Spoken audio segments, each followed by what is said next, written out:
Hello. Hi. Who's here? Hi, Sarah. So happy to see you. Welcome from Sacramento. Who else is here? How are you doing? If you're watching the replay, type replay so I can see. Things are a little bit crazy in my world right now. I made a soup and I didn't really have time to eat it, so I need to take a couple bites before I teach. I'm gonna pass out. Just kidding. Tell me in the comments, we're going to get into this, but tell me in the comments how you're feeling today. Are you doing the challenge? How is the challenge going for you?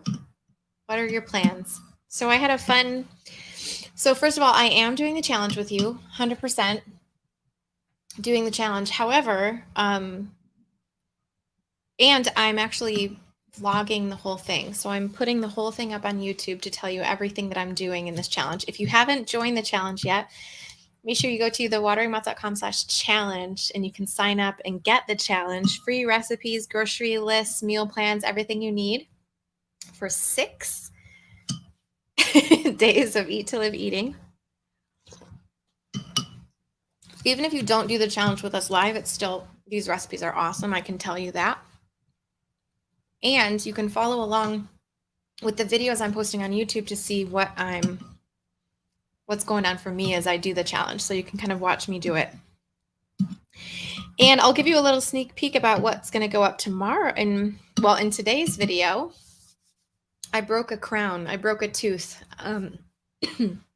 yesterday while I was having my soup. And so I crunched down on it and I was like, wow, this soup is crunchy. It really hurt. And then I realized that it was an actual broken crown. Oh, thank you, Susan. She's so proud of me. She was there when everyone peer pressured me into doing this challenge, which is exactly what I needed inside the family. So I broke a crown. I got a dentist appointment at 2, which is in 1 hour.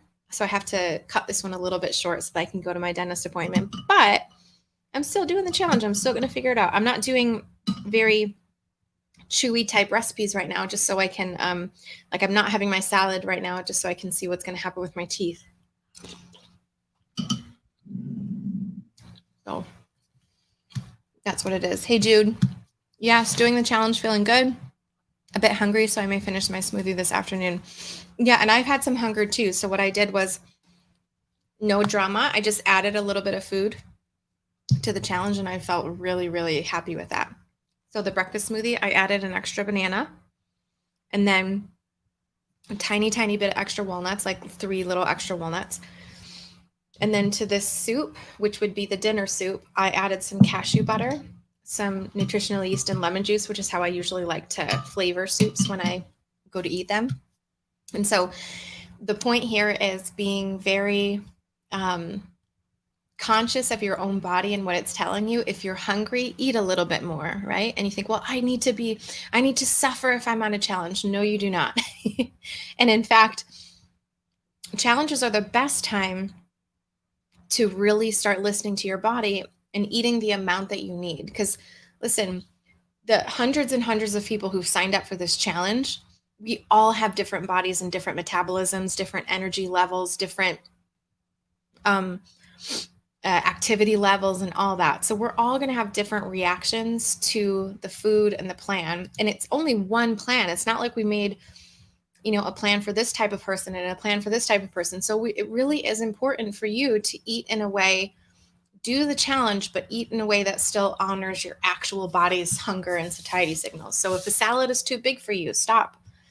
Also understand that there's a difference between full or satisfied and just don't want any more salad, prefer sandwich, right? There's a difference between that. But then there's also, if you, for instance, like me, I was feeling like I wasn't getting enough calories because I was just excessively hungry. So I added a little bit of extra food, and I'm not making it mean anything. It doesn't mean that I'm failing on the challenge or anything like that. It means that I'm listening to my body and I'm trusting my body and trusting also, like the nutritarian diet, that if I get tons of fiber and tons of vegetables and things, and one of the techniques I work with folks on is just have a little bit of hunger at the end of the day. Just go to the end of the day with a little bit of hunger. That's why we do our dinners really light. If you do that, you ensure that you will lose weight.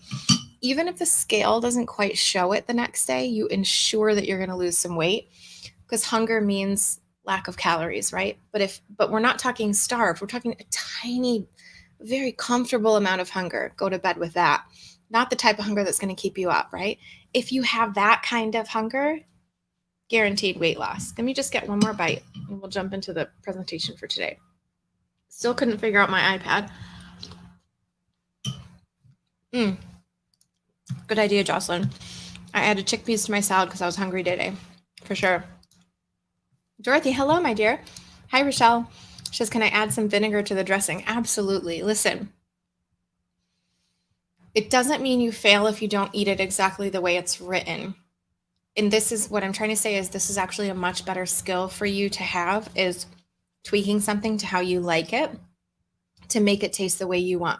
I added more nutritional yeast to the dressing and I love it. It's so delicious. It's just perfect for my taste buds. I love it so much.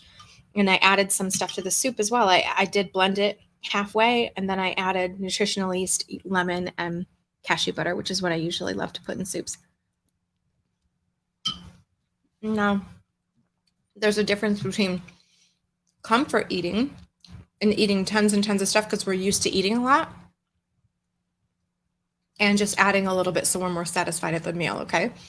This is all about getting used to what your body needs and doesn't need. And so maybe if we're not there yet, don't worry about it. This is just practice, right? Tweaking is essential for sure. Okay, let's hop into the presentation. I have an alarm set on my phone. Let me just make sure it's the right one, right time, 1:45 p.m. That's going to go off. When that goes off, it means I've got about a minute and a half that I got to get out the door to go to the dentist. So let's talk. Today, it is day 2 of our 6-day Eat to Live challenge. This is day 2 of my workshop as well. Hey, Dad, good to see you. Also day 2 of the workshop. And today we're going to be talking about how to get over stalls and plateaus, okay? And I love this topic so much because I think I have a very interesting take. I never hear anyone say what I'm about to say about stalls and plateaus. And I know it's totally true. So listen up. This is going to be a good one. Let me know in the comment section how you're doing today. How are you feeling? What's going on for you? How is day 2? How do you feel? For me, I noticed a lot more. I feel so much better because I'm not as bloated as I was from the day before of overeating. That has cleared out a bit, not all the way, but a bit. And I just feel so much better. And so I'm really trying to sink into that feeling today of, this feels so good, right? I love this feeling of being totally on track. So how to get over stalls and plateaus.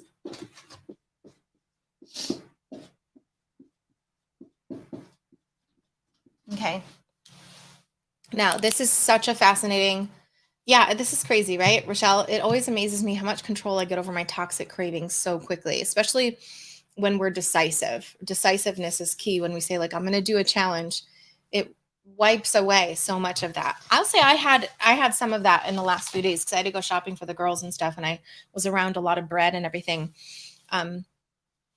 But I was able to kind of think about it and go, is this what I really want? And it was quite easy for me to not, oh, Susan, I get a resty at home day today. I'm feeling lighter. I love that. It's so good. Okay.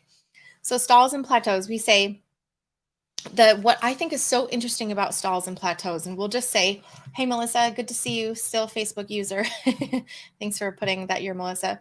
I want to take this word specifically, plateaus, and I want to talk about this one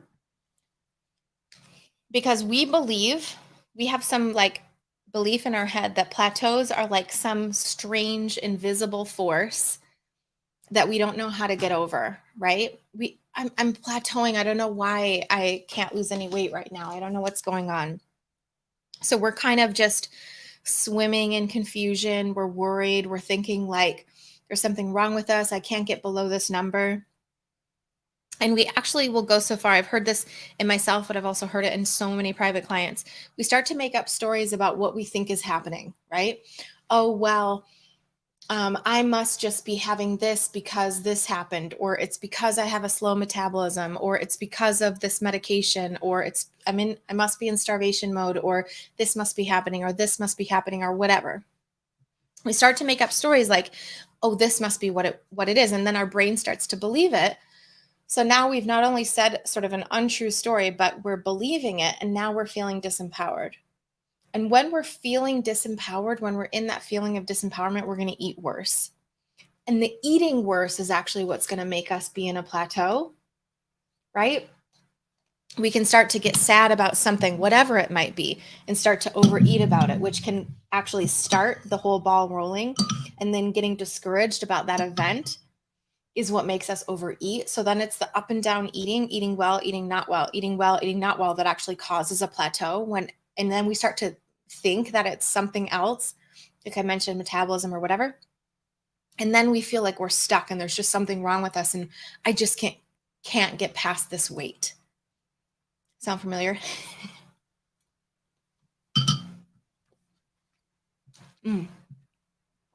This soup is good. Sorry, guys. So when we're stuck in a plateau, we have this whole story that like it's tougher to get out of this at this moment because my body's got some kind of a set point, or this is just where I'm supposed to be, or this must be, I'm just big boned, or this is the way that my body is, right? All of these stories start to create an even bigger plateau, and it's all made up. It's all made up. I cannot tell you how many clients have come to me saying, I've been stuck at this weight forever. I can never get past this weight. And what's happening there is not that there's some biological thing happening in their body that's making them stay at a weight. That's not what's happening. It's not the medication or the menopause or the this or the that or the anything else. It's none of that stuff. It's literally all mental. And I know this is true because I've seen it with me. I've seen it with clients. So many people that want to get below, say, for instance, the 200-pound mark. Okay. It's a round number. It is the round number that's the problem. It's not your body that's the problem. Typically, what will happen is people will start to make up a story like it's going to, because we create identity around being 200 plus. So if we've been 200 plus for a while, or 300 plus, or 400 plus, whatever, wherever we are in that range, we start to create an identity like when we first got to that, it was like, oh, how could I be this weight? And then we start to get used to it because our brain adapts. And then we start to create identity like, I just must be a 245-pound person or whatever, because you kind of stay there. So you start to make up more story about how that's true. And now you're solidifying that identity as a 200-pound person. This is just who I am, blah, blah, blah. But all you're doing is just a vicious cycle. It's not the truth. It's just a vicious cycle. You believe it's true, so you eat more. Like you feel frustrated, then you eat more. And the eating more is what keeps you there, which is causing you to continue to believe that this is true. When actually all that's happening is just your story around 200, or typically it'll happen with these round numbers or fives. 195, I can't get below 195 or whatever. And it doesn't even have to be a round number. It can be any number that you attach significance to. So for instance, and let me know in the comment section, if you have significance around certain weights from your past. How many clients have told me, well, I weighed this on my wedding day, right? Or I weighed this in high school. So certainly I can't get back down there, right? Or I weighed this on my wedding day, but that was 20 years ago and 5 kids ago. So clearly I'm not going to be able to get back there. Or I weighed this at this, like the last time I dieted, I got down to this weight. And so you believe that maybe that one is possible, but not the 10 pounds below that, right? It's the stories themselves that actually create the plateaus. Now, I'm going to give some credit to medication sometimes and menopause and things like this that actually physically change our body. I'll give some credit there. But all that's happening is the math is changing. It's the only thing that's happening. There's not a strange invisible force inside of us that's like, and I talk about this with my clients so much, Like when we say we're a food addict, right? There's not some strange invisible thing occurring in our brain, which is like you say, you would make the case for, oh, but you really do have brain changes when you eat too much sugar or when you take heroin or whatever. You really do have brain changes and stuff. Okay, but then how do some people get clean and sober? If these types of things make it so that your brain it's not able to get back to where it was, how do some people do that? Like, how do people go from being addicted to not addicted? How is that even possible? It's because it's not actually a thing. And I know this causes like a lot of people are like, what? You can't say that. But it is the stories that we create that create the disempowerment. And the disempowerment is what creates the overeating. And then ask yourself if your brain is going, no, no, no, she's wrong. Food addiction is a real thing. Sugar addiction is a real thing. I know this is real. Look at me. What's happening is we have started to eat too much sugar in our life because of whatever, birthday parties, whatever. And we started to create a story around the sugar, just like we did around the weight. We started to create a story around sugar. And so told me that I was a sugar addict. And oh, they do that. So that means that's what I am too. And now we're feeling really disempowered every time sugar comes around. But it's not the sugar that's the problem. And it's not you that's the problem. It's the way you're thinking about the sugar that's the problem. We do not have issues with sugar. We have issues with managing our emotions and our thoughts. That's it. So back to the menopause or medication idea. Sure, it might actually physically change you a little bit, but all that means is that the math changed. It's just numbers. So we have to just figure out how to have different math about the issue. And what do I mean by that? I mean, okay, so our metabolism slowed down a little bit. Cool. Now that means we got to eat a little bit less, or we need to eat different. So we need to eat more vegetables, right? So the weight loss is always possible, but we have to get over the emotional eating part first to be able to eat the things that are going to cause the weight loss. Do you sort of see what I mean by that? And what's happening with a plateau is that when we're stuck at a plateau, we're worrying about the plateau as if there's a thing called a plateau. There's no such thing. It's not a thing. It's a story. There are no plateaus. And even if you disagree with me, why would you ever believe the opposite? Why would you believe that there's such a plateau? There's such a thing as a plateau because it's disempowering. Why wouldn't you think, I've been at this weight for a while. I know I can get lower. Why would you ever believe anything different? Right? Oh my gosh, there's so many things here that come up for me. Like I could coach on this particular thing forever. And Dorothy says, yeah, saying I am a whatever addict allows you to be a victim and not be honest and responsible. And that stings, right? That's the biggest truth here, Dorothy, is that's what's true. And it stings to admit that maybe it actually just is us who are causing the whole thing. And how do we get out of that? How do we change that? I'm going to talk about that in a second. But if we're creating our own reality, like we're in this identity of a 200-pound person, as if there was, this is so funny though, because if you go to England, they use a completely different measurement system. They use pounds, but they use stone, right? And stone is like 14 pounds. So when an English person thinks about weight, they have their own stories tied to, oh, when I was 12 stone or 14 stone or 10 stone or 9 stone or whatever. They have all these stories around what those units of measurement mean. And we similarly have stories around our units of measurement, but clearly it's not true because it's just different units of measurement. It's not a thing. The difference between 201 to 200 and 200 to 199 is physically the same exact thing. It's just 1 pound of weight loss. That's it. There's no difference between the two. If you're going from 201 to 200 or 200 to 199, there's actually no difference whatsoever in what you're going to do in order to lose that weight and keep it off. It's not different.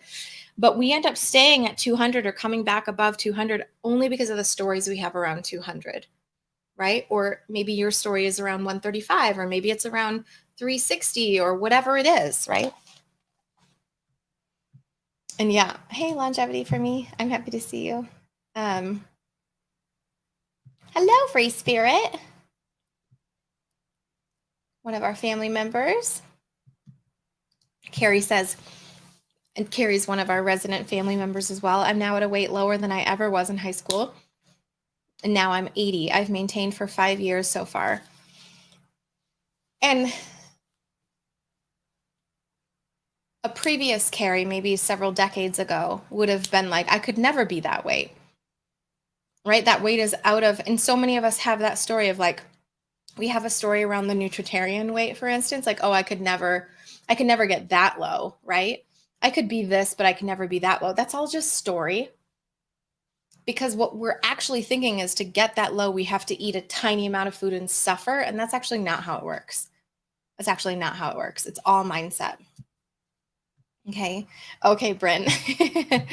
Yeah, your name says Learn ASL in Georgia. Nice to meet you. Kitty Cat says, I was doing fine on the challenge, sticking to the foods till I weighed myself this morning and gained 2 pounds. Had some potato salad last night. Today wasn't that great, but on the bright side, I did have salad. Okay, wonderful. That's good to hear. Yeah, and it's tough, right? Like when we're not getting the results that we want. And then what's really important here is to not, like I was talking about the other day, when you have this surfboard and you're on the surfboard, and no matter what, you just stay on the surfboard. Doesn't matter what the scale says, right? I like how you said I was doing fine on the challenge until I weighed myself, right? So it was until you had some thoughts about your weight that you were doing fine, and then things kind of fell off a little bit. No big deal. The challenge is about eating healthy and feeling good, right? It doesn't have to be about weight loss. They're all very, very important.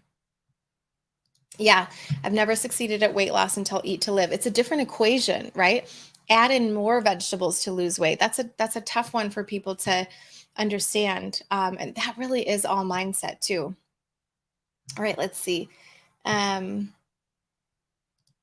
Blanca says, Weight Watchers told me I should weigh 119 and I had to get a doctor's note to say my weight should be 125 so I could be a lifetime member. Oh my goodness.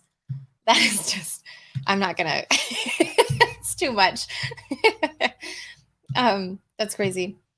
Yes. Oh, thank you. So relatable. I'm new to your channel and I'm hooked because you bring truth, and truth is power on this journey. 100%. Yeah. We're all just regular people trying to do it. Right. Yay. Facebook user Melissa. I lost 0.5 pound yesterday. Woohoo. That's awesome. I love that. And Blanca says, I'm doing good on it. Surprisingly, thanks. I never figured out how to give permission on StreamYard. So, yep, I see your name now, Blanca. We're good. Okay, good deal. And Cheri says, 10 years ago at 204, I would have never believed I could lose weight, let alone get to 107. Yep. And this is literally all beliefs, right? It's the belief that you can do it and the belief that you can keep going. I'm so glad you're here too, Yolanda. And yeah, I appreciate Cheri's example. Okay, so this idea about plateaus being literally just a figment of our imagination, why would we believe anything else, right? Why would we believe that there actually is such thing as a plateau? How would that be useful? It's not useful at all. If we throw out that idea of plateaus, what are we left with, right? Then what do we do? So let's say we're kind of, I don't like to use these words, but stuck at this weight or whatever, right? If we keep going up and down these same 5-10 pounds or whatever, there's not actually some strange invisible force, right? What's actually happening here is we're disregarding the real issue is what we're doing. So the real issue is the overeating, right? If we keep staying at this weight that's not allowing us to go lower, all that's happening is we're overeating. And why do we overeat? Why do we overeat? We always overeat because of our feelings. We only ever, always, 100% of the time, overeat because of the way we feel, our emotions. So when we talked yesterday about the model here, and the model that we use to kind of like look at our thoughts. Our actions are driven by the way that we feel. So if we're feeling lethargic, tired, sluggish, we're going to do stuff that looks lethargic, tired, and sluggish. If we're feeling disempowered, we're going to do negative things. If we have a negative emotion, we're going to do negative things. It always works like this. There are times that we can shift our feelings and do something different, but that's a different thought. That's shifting our thoughts. So for instance, if we're feeling really disempowered because we're going through menopause or something and things are really wonky with our hormones, if we're thinking to ourselves, oh my gosh, this is so tough, there's something wrong with me, I'm not going to be able to lose weight, we will feel disempowered. And then when we feel disempowered, we're going to like overeat. We're going to do okay for a while, and then we're going to overeat and back and forth and back and forth. And we're probably going to gain some weight. And our result is going to be, the weight gain or the weight maintenance. We certainly won't lose weight in a state like that. But if we think to ourselves, yeah, I'm going through menopause, but I'm totally going to figure this out. This is just a new situation. I'm going to figure out a new way of losing weight. It's okay for my body to have a different metabolism now, and I just have to figure out a new way. When we feel hopeful and curious, we're going to try lots of new stuff until we figure it out. And then our result is going to be whatever result we're looking for, right? Good stuff, Linda. Lost a half a pound as well. So happy. Good stuff. Yeah, we got some celebration going on. I'm not sure what you're responding to here. If you're feeling not satiated, then I suggest you add some more vegetables or add a little bit more fruit here and there, right? For anyone who's on the challenge, that's my recommendation for anyone. If you still feel hungry, it just means it's not quite enough food for you, and that's okay. So feel free to add some extra vegetables, some extra fat, some extra protein, whatever you need. Not a ton, just a little bit, right? To kind of get you through and just be satiated, okay? Okay. So what do we do if we're feeling like we're stuck in a imaginary plateau, okay? What do we do? Well, instead of feeling disempowered, what we want to do is get back to what we talked about yesterday, which is this idea of awareness. Awareness, right? So let's take the menopause idea. I know a little bit about that myself. So let's say we're in menopause and our hormones are all out of whack. Our body's changing. We can't figure it out. We're gaining weight. We gain weight like this, and it feels really hard to lose weight. Maybe it's harder to lose weight, or the weight loss is slower than it used to be in the past. And we're thinking to ourselves something like, oh, menopause is making this difficult. This is menopause's fault, right?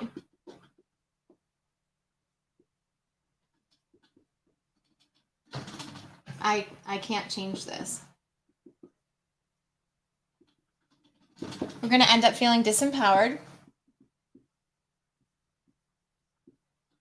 You know what I mean by disempowered? Like this is something else's fault. It's not my fault. Something else's fault, and I'm out of control and I can't fix it, right? That's disempowered.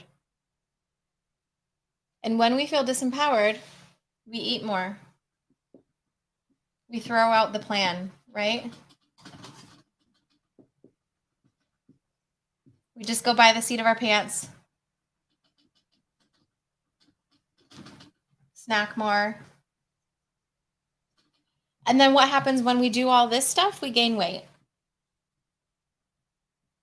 Now, it might be true that it takes a little bit more effort to lose weight than it used to. And it might be true that it is easier to put pounds on. Those things might be true because of menopause. That might be true. But it is what we're making that mean, is what we're thinking about that causes what happens next. If we're thinking, I can't get around this, there's nothing I can do, it's the overeating that occurs as a result of thinking that it's out of your control that's actually creating the weight gain. It's the overeating that's actually causing the weight gain, not the menopause. It's the fact that we're eating more and we're snacking more and we're not trying to figure out this new math in our body. right? It's the being disempowered that's making us eat more. Now, what's so fascinating is that the eating more is what's actually causing the weight gain. But what our brain is doing is going, oh, yeah, it's true. I'm in menopause. See, I'm gaining weight. Clearly, I'm not going to be able to get over this. I'm just going to keep gaining weight. There's nothing I can do about this. If we stay here, it makes it look true. But it's actually not true. It's just that we're eating more, right? It's actually not true that this is such a problem and we're not going to be able to fix it. But it sure looks like that's true because of what we're doing. But if we could figure out how to change this, if we could just figure out how to eat less, how to not snack so much, how to eat more salads, how to eat more smoothies, how to get more vegetables in, if we could just figure out how to change this part would change and we'd finally lose weight, or we would at least maintain our weight, right? So, how do we change this? How do we change what we're doing? It just goes right in line. We got to change our feeling. And in order to change our feeling, we have to change our thoughts and our beliefs. So, in a sense, what happens here is you're causing your own plateaus, right? This sort of identity statements like, I'm in menopause, I can't lose weight, it's really hard, this is tough. Or I just got on this new medication, I can't lose weight, it's the medication's fault. I'm going to just put up my hands and, you know, yeah, this is so true. Chef AJ says if she lost 60 pounds with hypothyroidism, she doesn't want to hear any excuses for not losing weight. Listen, if I locked you in a room for 2 weeks and did not feed you, you would lose weight, right? Physically, anybody can lose weight. It's possible. But emotionally, many of us can't because we're allowing our emotions to rule what we do. And that's why I say that we do not have sugar addiction issues. Okay, maybe some of us crave sugar more than others. Okay, it doesn't mean we have to eat sugar, right? Just because, say, we could put in the C line that the fact is that I crave sugar more than other people. Okay, so what are you going to do about it? Right? I'm going to think differently about it. Okay, I just have different math than that person does. So I'm just not going to watch them. I'm going to figure out what works for me. See how even that thought is like, oh, if the thought was, oh my gosh, I'm a sugar addict, right? Then we feel disempowered, then we do this stuff. But what if we thought instead, so what? How addicted I am to sugar, who cares? I'm still going to figure out how to reduce my intake. How does that feel? Like when you hear, and I want you guys to actually comment in the comment section, how does it feel when you think to yourself, so what if I love, love, love sugar? I'm still going to figure out for me how to reduce my intake. How does that feel? How does it feel when you think that? So what? I might be a little bit more addicted to sugar than others. So what? So my math is different than theirs. I'm going to figure out the math for me. It might take a while, but I'll get there. Empowering. Thank you. Yes, Rosemary. Empowering. It's always a choice. We just choose differently, right? When we feel empowered, what do? We might not be perfect, right?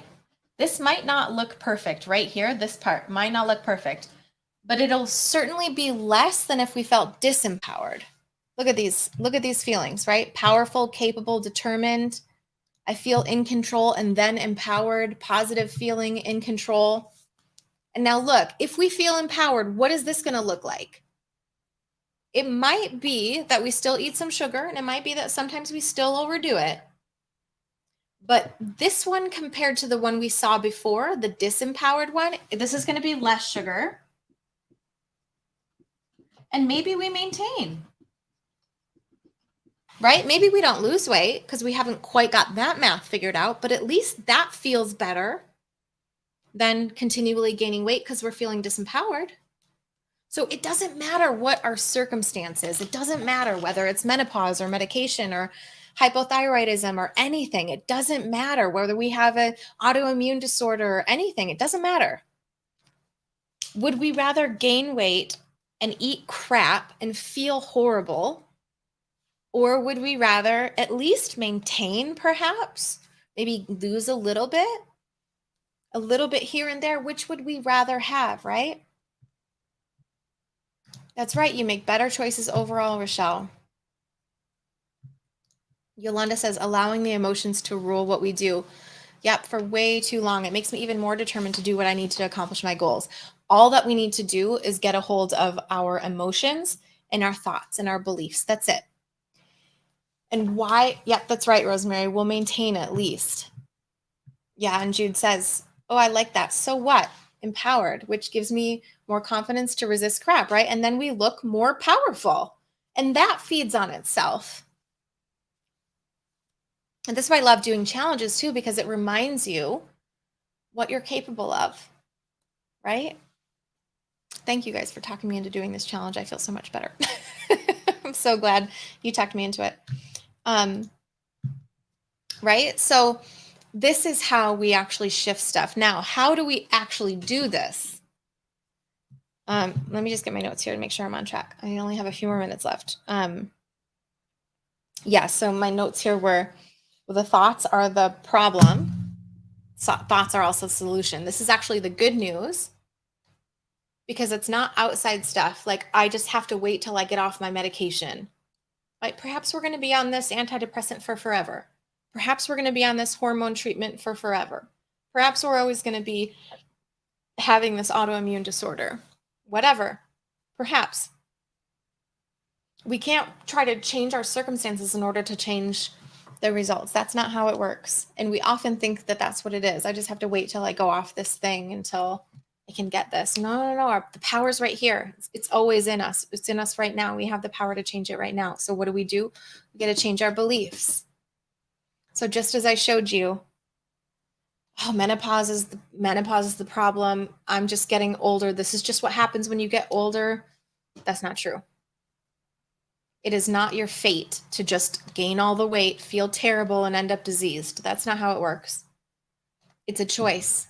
Everyone chooses that. You can also just as easily choose to think the other one that I gave you, which is, yeah, so what? So it's a little bit tougher for me than it is for her. Who cares? It is. So what am I going to do about it?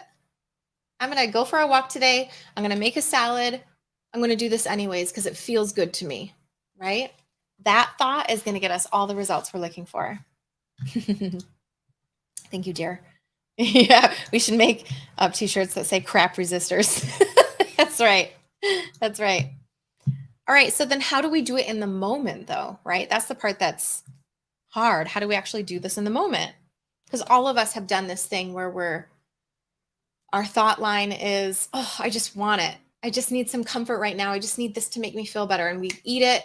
We feel cravey. Like the feeling we have there is desire and craving.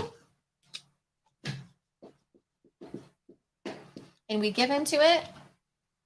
We don't even think about it. We just give in. And then we're getting the results that we don't want. Because a thought is something like, I just want it. It just tastes good. Right? And we don't even think. We just do it. It's like desire. It's like fast. Just like in a hurry, quick, eat. Just got to have this feeling go away. Right? This craving feeling. We don't even have to be like upset about something or tired or anything. We can just be like listening to our desire. Like, oh, I just want this desire. Right? I just want to eat this right now. We talked about yesterday, what is the solution for this? It's in the thoughts. The first thing that you have to do, which we mentioned yesterday, is pause. Are you going to get this right every time? Absolutely not, because you're human. But most of the time, if we can learn to do this, everything gets better. You pause, you become aware of what you're thinking. That's it. Those are the only two things you have to do, 1 and 2. Become aware. What am I thinking? Oh, I'm thinking I just want it. Like I don't have any other reason for it. I just want this. And then I go, is it true? You'll see this line of questioning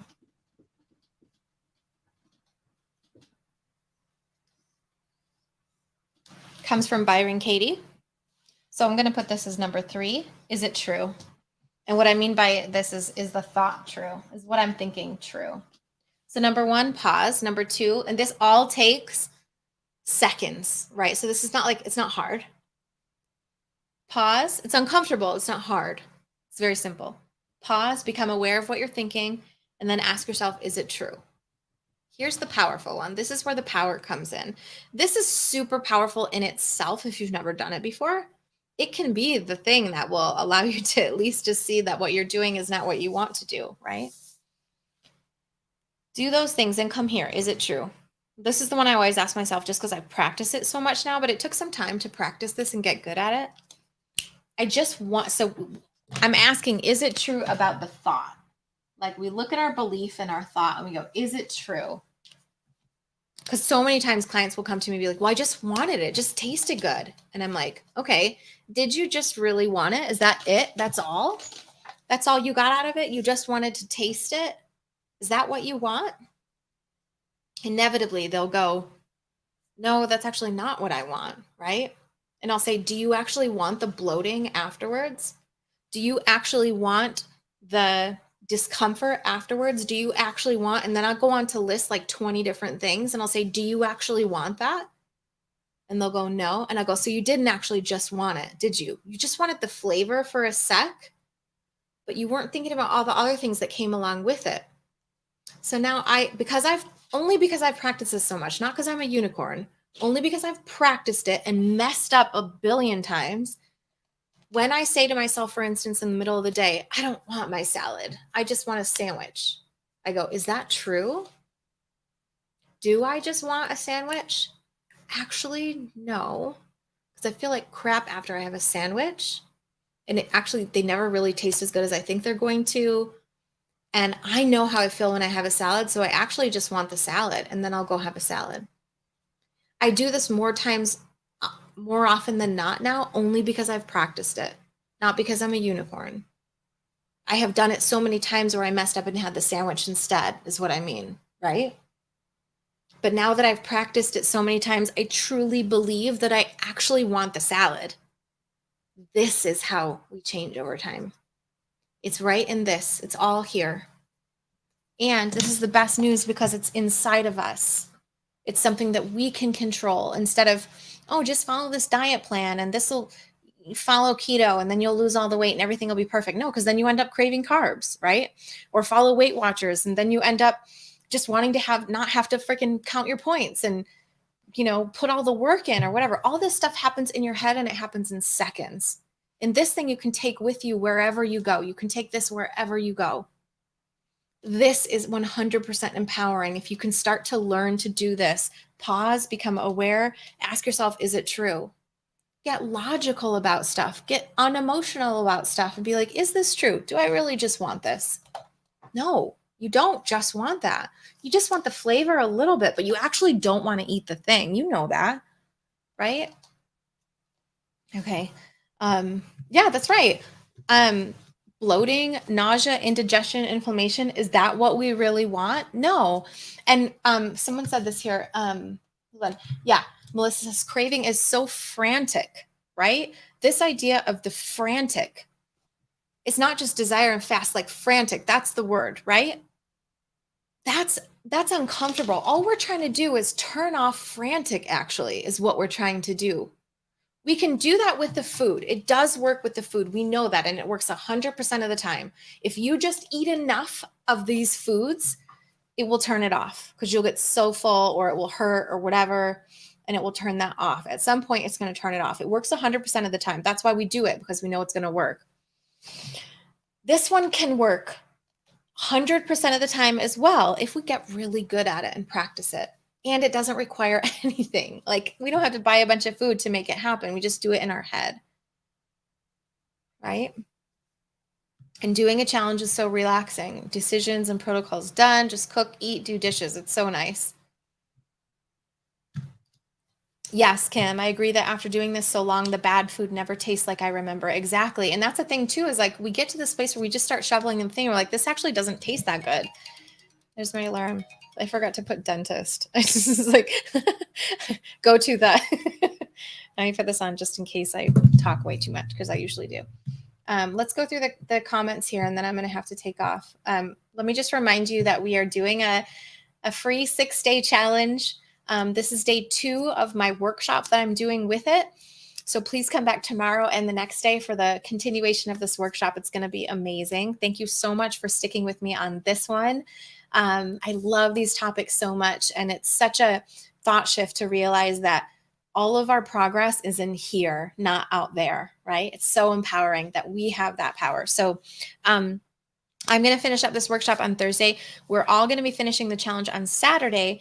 Then we're going to hang out for Sunday. And then Monday, the Eat to Live family opens. You want to join the Eat to Live family. I'm telling you, it is a very, very affordable monthly group coaching membership. It's like joining a gym, but it's a gym for your brain where I'm going to teach you how to do all this stuff. Okay. I'm going to teach you how to stop the overeating, how to stop the emotional eating, and how to get to the result line that you're looking for, which is maybe lighter, less weight, but certainly more healthy eating, more consistent healthy eating. That's where I'm going to get you. You're going to be the type of person who knows exactly what to do in order to get there. And I'm going to drill it into you so you'll keep remembering. Okay. So that's opening up on Monday. So look out for that when we're ready. Okay.